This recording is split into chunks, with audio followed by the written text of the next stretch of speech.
Railway sub inspector 2019 में पूछा हुआ एक खतरनाक सवाल कैलकुलेशन का। यदि रूट 21 का मान 4.58 है तो अंडर रूट 7/3 का मान क्या है? 3 दशमलव स्थान तक बताना है। विकल्प काफी नजदीक हैं। हमको इसकी वैल्यू दी है रूट 21 की, तो यही यूज करना पड़ेगा। पूछा है रूट 7/3। तो बच्चे एक काम करो, 21 कब बनेगा? जब मैं ऊपर नीचे रूट के अंदर 3 से गुणा कर दूंगा, बन जाएगा। आप बोलोगे हाँ सर, ऊपर क्या हो गया बच्चे?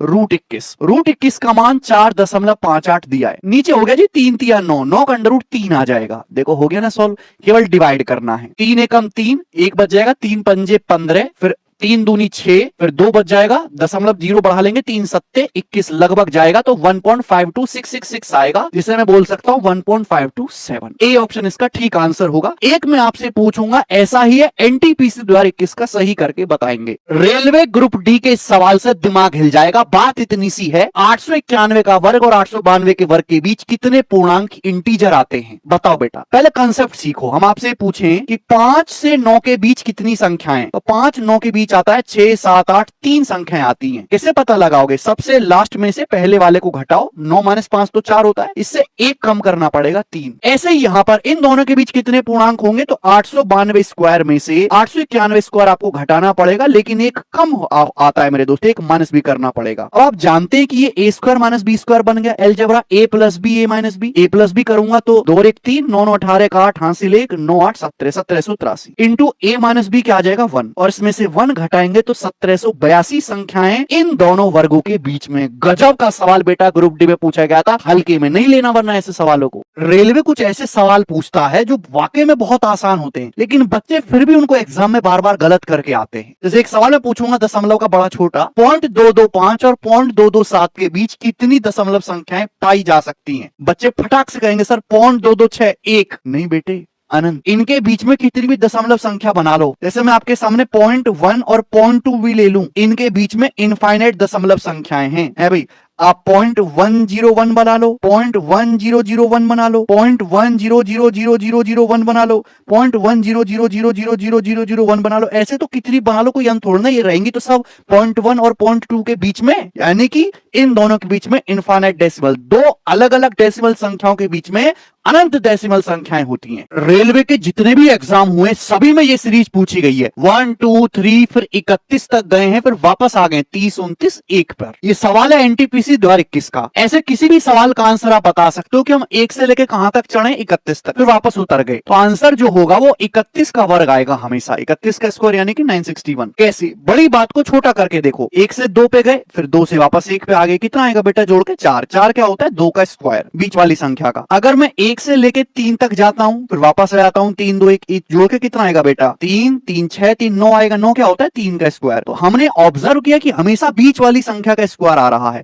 तो यहां भी ऐसा ही होना चाहिए, करके बताएंगे आप सभी। अब रेलवे कांस्टेबल के पेपर में जब पूछी ही चीज आसान जाती है तो हम करें क्या? आसान सी आप चीज सीखेंगे कि कोई भी अगर अर्थमेटिक प्रोग्रेशन है समांतर श्रेणी, उसका एवरेज जो होता है औसत, वो पहले टर्म और लास्ट टर्म को जोड़ के आप आधा कर दीजिए। ढेरों सवाल इस पे आए हुए हैं कि समांतर श्रेणी का औसत बताओ जिसका पहला पद 33 है और लास्ट टर्म 45 है, तो क्या हो जाएगा बेटा एवरेज? 33 और 45 को जोड़ेंगे, कितना आएगा बेटा? 78, और 78 का आधा यानी कि 39। इस सवाल का आंसर हो जाएगा बी ऑप्शन। एक आप मुझे करके बताएं, छोटे छोटे कंसेप्ट ना बताऊं तो भी चीज मुश्किल लगती है। रेलवे बेस्ट क्वेश्चन सीरीज में एनटीपीसी का 2021 का पूछा हुआ नंबर सिस्टम का एक और बेहतरीन सवाल आपके सामने है। वह छोटी से छोटी संख्या बताओ जिसे 0.000845 से घटाने पर एक परफेक्ट स्क्वायर, एक पूर्ण वर्ग संख्या प्राप्त हो। देखिए दशमलव छोड़ो, ये बचा 845। 845 में से क्या घटाएं कि परफेक्ट स्क्वायर बन जाए? तो इसके नजदीक होता है 841, जो कि होता है 29 का स्क्वायर। दशमलव छोड़ो, तो बेटा आपको इसमें से 4 घटाना पड़ेगा, लेकिन यहाँ पे दशमलव भी लगा हुआ है, तो कितनी 50 फिर दशमलव, ये अगर आप घटा दोगे तो ये इस परफेक्ट स्क्वायर बन जाएगा।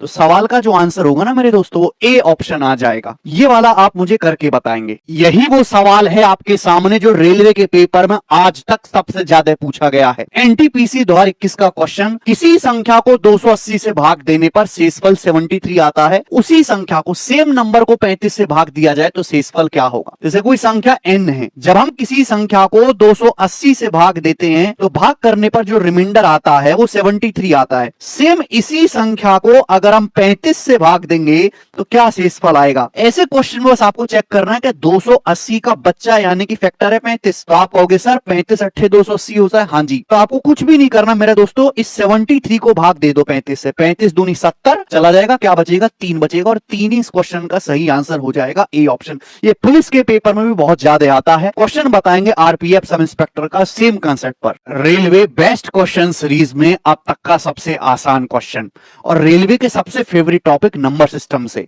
2 3 4 0 5 अंकों का उपयोग करके 5 अंकों की सबसे छोटी संख्या कौन सी बनेगी। देखो दोस्तों, आप कहोगे सर सबसे पहले सबसे छोटा ले लो 0, जैसे इस पागल ने करा है, लेकिन ये 5 अंकों की कहां रही, तो 4 अंकों की रहेगी। तो भैया आपकी मजबूरी है 0 ना लेके आपको अगला छोटा अंक 2 लेना पड़ेगा। हाँ, 2 के बाद आप 0 ले सकते हो, सबसे छोटी बनानी है ना, फिर 3 है, फिर 3 से बड़ा 4 है और सबसे बड़ा फिर 5 है, ये सबसे छोटी संख्या बनेगी। अगर आपसे पूछा होता सबसे बड़ी तो सबसे बड़ा अंक लेते 5, फिर 4, फिर 3, फिर 2, फिर 0, ये सबसे बड़ी संख्या बनती इनका इस्तेमाल करके। एक आप मुझे करके बताएं, एनटीपीसी में ढेरों आए हुए हैं ऐसे सवाल इस पर। रेलवे बेस्ट क्वेश्चन सीरीज का कंसेप्ट नंबर 18। बहुत बार सवाल आता है कि आपको कोई संख्या दे देगा, पूछेगा इसमें ट्रेलिंग जीरो क्या है। ट्रेलिंग जीरो का मतलब जैसे 234 फैक्टोरियल को अगर हम सॉल्व करें तो एंड में आखिर में कितनी जीरो आएंगी। तो जब भी ऐसा सवाल आए आप इसमें ये काउंट करो कि 5 कितने छुपे हुए हैं। कैसे काउंट करना है, 234 फैक्टोरियल है ना, 234 को 5 से भाग करिए, फिर मेरे प्यारे भाई 234 को भाग करिए 5 के स्क्वायर से, ठीक है। फिर 234 को भाग करो मेरे दोस्तों 5 के क्यूब यानी कि 125 से। और 234 को 5 की पावर 4 625 से भाग करेंगे तो भाग नहीं होगा। 234 को 5 से भाग करेंगे तो 5 चौक 20, 5 30, 46 जाएगा, दशमलव आपको इग्नोर करना है। 234 को 25 से भाग करेंगे 25 निम्मा 225 जाएगा। 234 को 125 से भाग करेंगे तो एक ही बार जाएगा, 1 पॉइंट आएगा, पॉइंट आपको इग्नोर करना है। तो 9 और 1 10 और 46 56, यानी कि इसको जब सॉल्व करोगे तो एंड में 56 शून्य आएंगे, यही इसका आंसर होगा। एक आप मुझे करके बताएंगे सेम एग्जाम का, रेलवे का बहुत पॉपुलर क्वेश्चन है, किसी भी संख्या को बाइनरी रूप में कैसे बदलते हैं। एएलपी का सवाल है, 413 की बाइनरी संख्या क्या होगी।